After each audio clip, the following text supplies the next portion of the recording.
तो पहली क्लास के लिए आप सब तैयार हैं? न्यूज की पाठशाला में सबसे पहले आंतरिक सुरक्षा और न्याय शास्त्र की क्लास। आज एकदम clean slate, clean notebook, clean पन्ना लेकर बैठिएगा।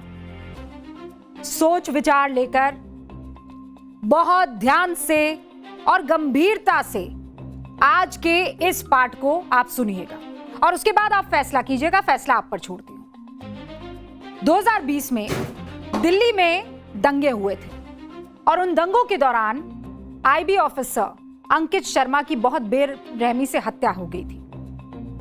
इतनी बेरहमी से कि 51 बार चाकू मारे गए, निशान थे बॉडी पर। ये शक्ल, ये मंजर आपको याद है कि नहीं मुझे नहीं मालूम। एक तरफ अंकित शर्मा का चेहरा और दूसरी तरफ नाले में डूबी उनकी लाश। यह तस्वीर उस वक्त की है जब घंटों की खोजबीन के बाद रेस्क्यू टीम को अंकित शर्मा का शव इस नाले में मिला और उनके हाथ में रस्सी से बंधे हुए हाथ।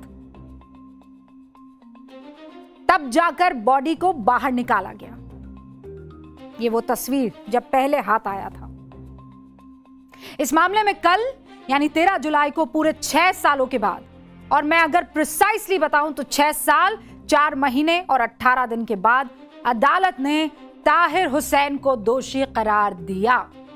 लेकिन बात सिर्फ इतनी भर नहीं है कि अदालत ने फैसला दिया और यह आदमी दोषी साबित हो गया। बात उस पूरे इकोसिस्टम की है, उस खतरनाक इकोसिस्टम की जिसके झूठे नैरेटिव का गुब्बारा इस बार फिर पंक्चर हो गया है।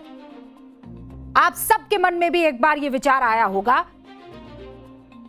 जब आपने बड़े बड़े सेलिब्रिटीज की तरफ से इस ताहिर हुसैन के पक्ष में पोस्ट देखे होंगे, ट्वीट देखे होंगे, बड़े बड़े दावे और वादे किए जा रहे थे। एक धर्म विशेष से ताहिर को जोड़कर देखा जा रहा था।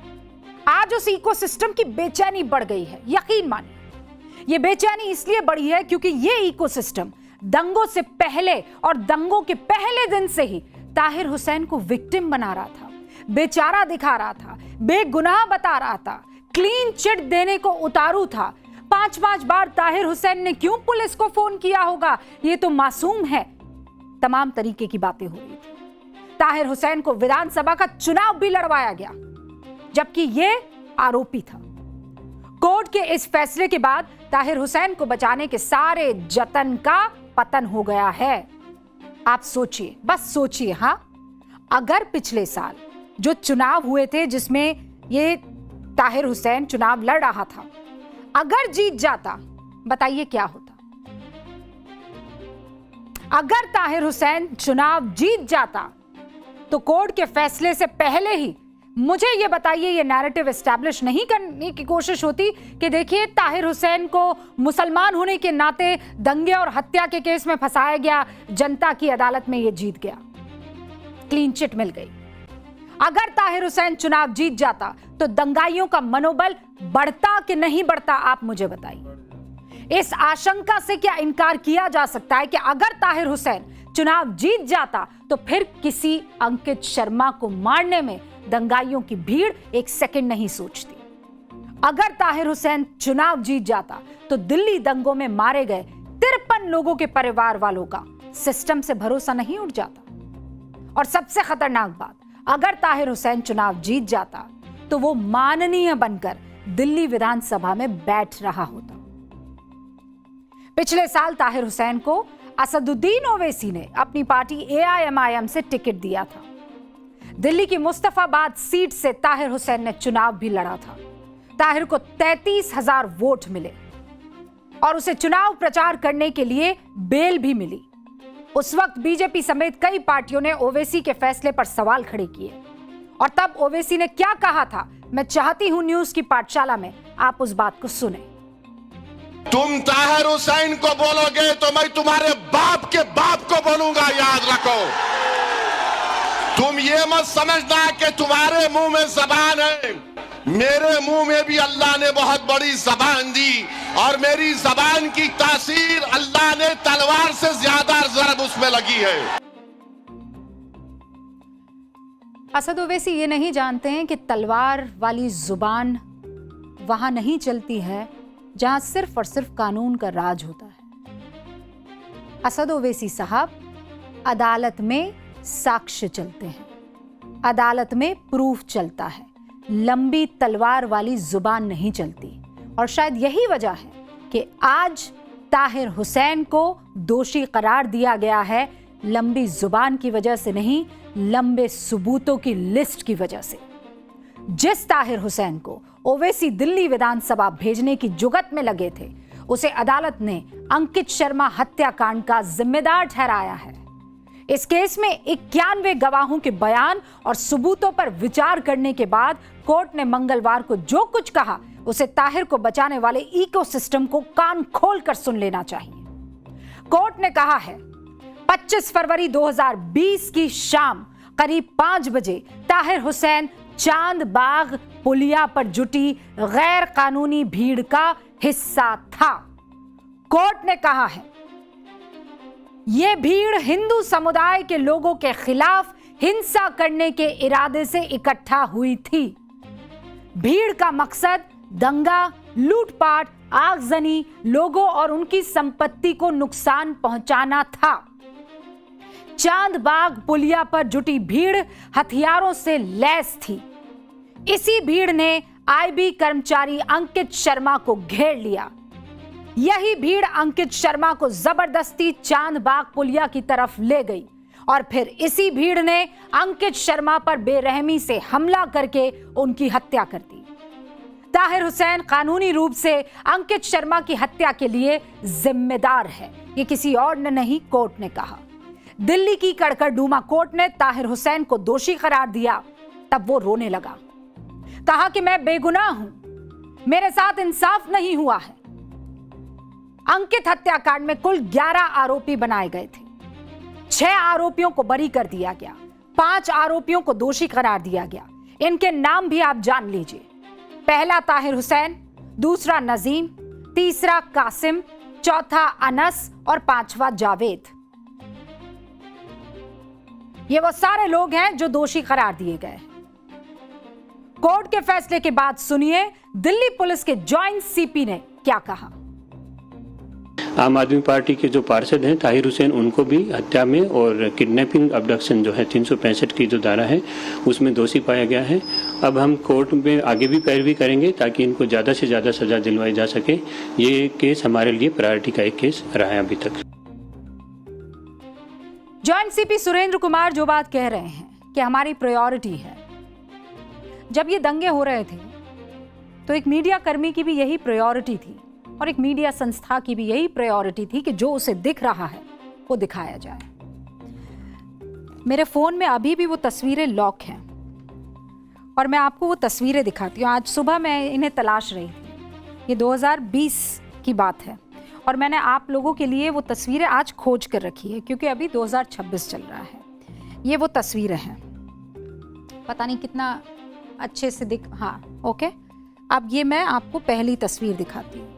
यही है वो ताहिर हुसैन का घर। ये मैंने अपने फ़ोन से ली है, ठीक है।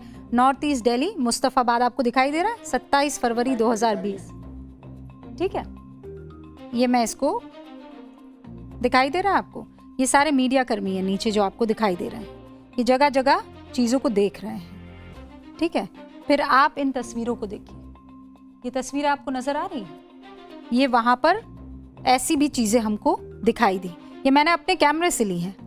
ये सुतली बॉम्ब सा दिखता हुआ कुछ। फिर आप ये देखिए, ये किसी कोल्ड ड्रिंक की बॉटल है और उस बॉटल में आपको ये दिखाई दे रहा है ऊपर की तरफ कपड़ा सा कुछ ठूसा हुआ। इसके अंदर या हाँ ये देखिए, मैं जूम कर देती हूँ। ये देखिए, ये पेट्रोल बॉम्ब बनाया। ये मेरे कैमरे से ली गई तस्वीरें हैं। ये देखिए उस वक्त का जो मंजर, आप ये पूरा घर देख रहे हैं, पूरा घर आपको दिखाई दे रहा है। यहाँ अंदर शायद कुछ फेंका गया और उसके बाद इस पूरे घर को आग लगा दी गई। एक और तस्वीर आपको दिखाती हूँ। मतलब इतनी कंक्रीट, ये सामने की वो सारी की सारी इलाके हैं जहाँ पर हिंदू बहुल इलाका है। सामने की तरफ ये वो पूरा इलाका है। आप देखिए किस तरीके का मंजर था। ये पूरा घर जला हुआ है, ठीक है। ये उस वक्त की तस्वीरें हैं। पूरे के पूरे इलाके में सिर्फ और सिर्फ आपको धुएं का गुबार से, ये देखिए,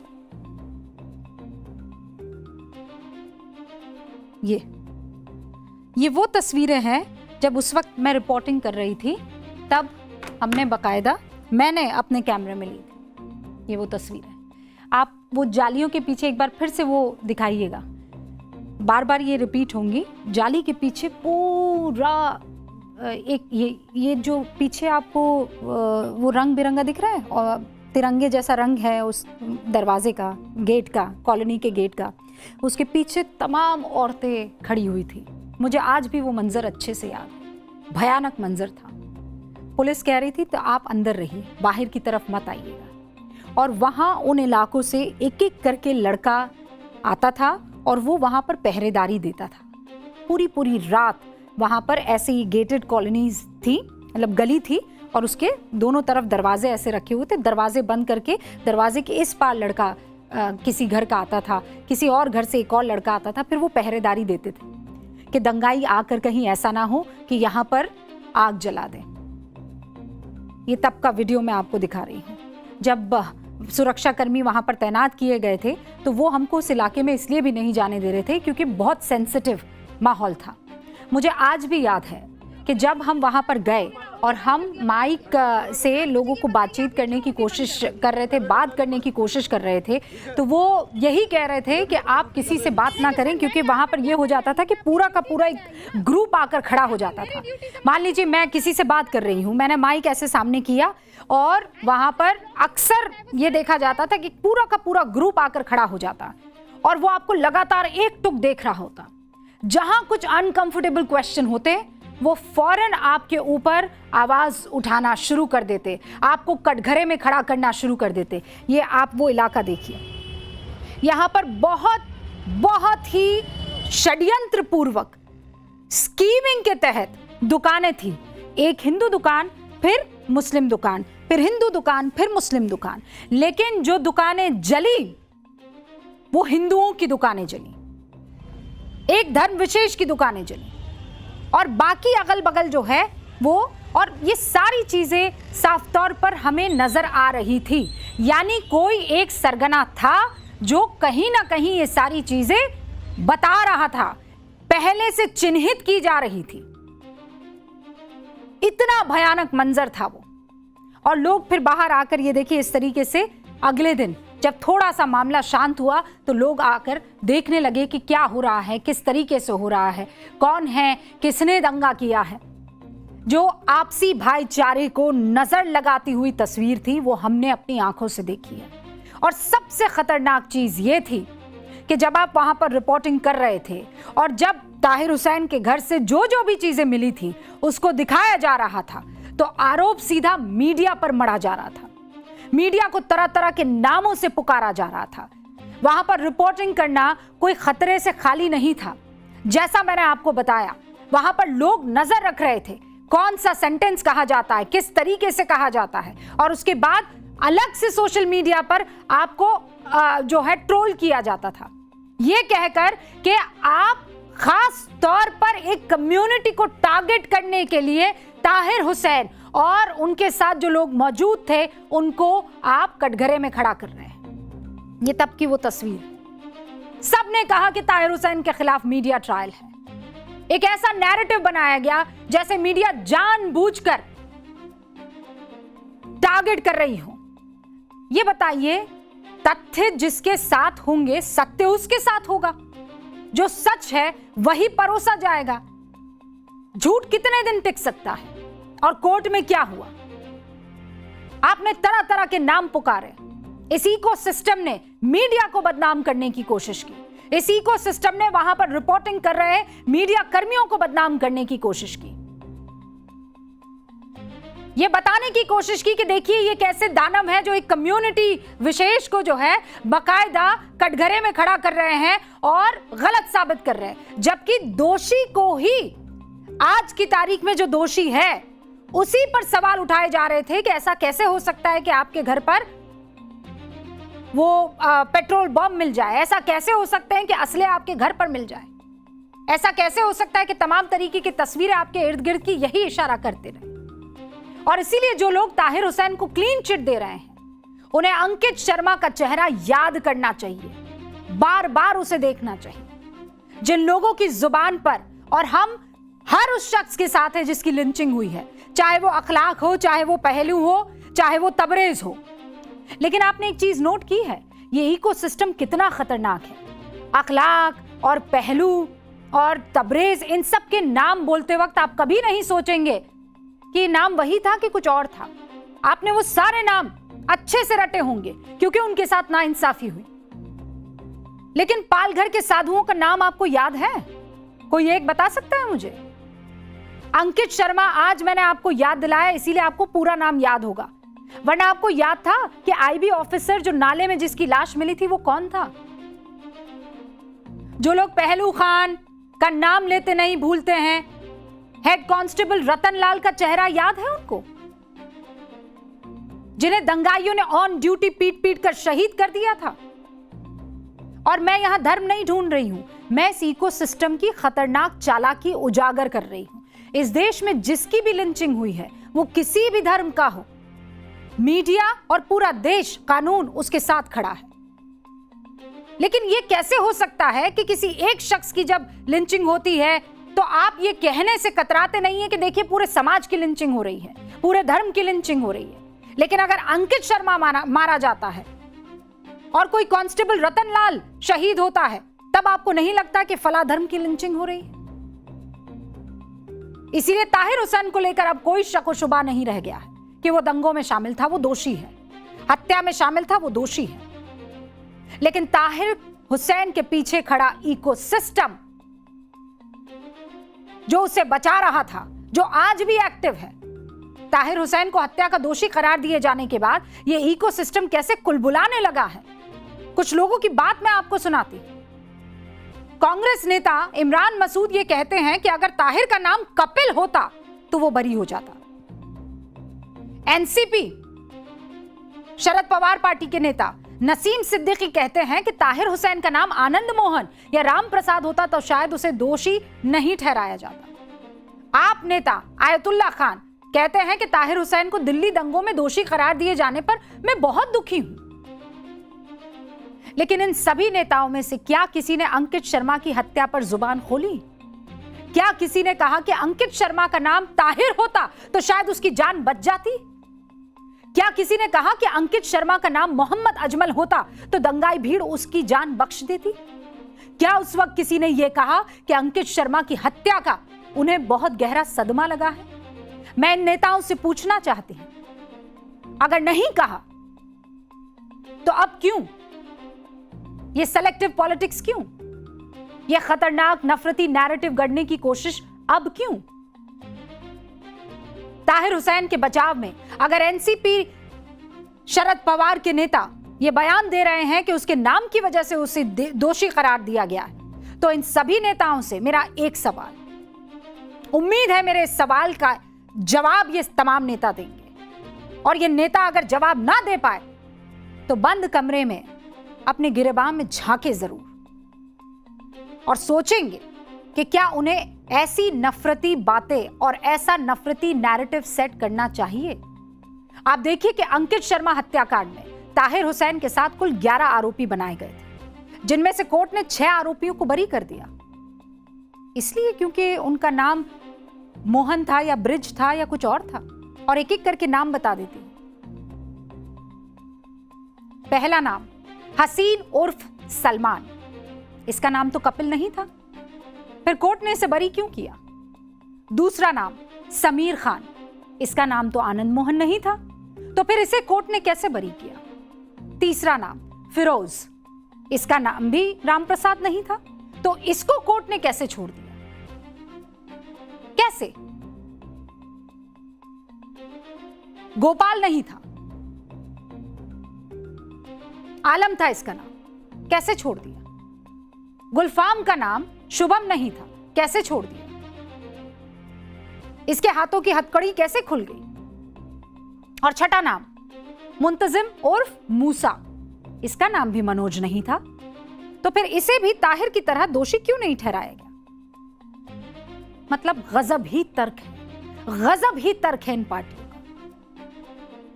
किसे बचा रहे हो यार, किसे? कोर्ट के फैसले के बाद तो मान लीजिए कि हां, आप गलत साइड पर खड़े हुए थे।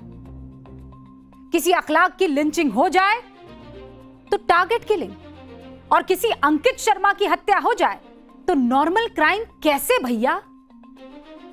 किसी पहलू खान को भीड़ पीट पीट कर मार डाले तो अल्पसंख्यक खतरे में, और हेड कांस्टेबल रतन लाल को दंगाई पीट पीट कर मार डाले तो पिन ड्रॉप साइलेंस क्यों हुक्म? 2020 के दंगों में ताहिर हुसैन आम आदमी पार्टी का पार्षद था। गिरफ्तारी के कुछ दिन बाद केजरीवाल ने इसे अपनी पार्टी से निकाल दिया, और अब अंकित शर्मा हत्याकांड में ताहिर को दोषी करार दिए जाने के बाद केजरीवाल कह रहे हैं कि हमने उसे बहुत पहले ही आम आदमी पार्टी से निकाल दिया था। क्या वो चंदा चोर पार्टी के किसी सहयोगी संगठन में शामिल नहीं हुआ था? ये केजरीवाल जी सवाल उठा रहे हैं।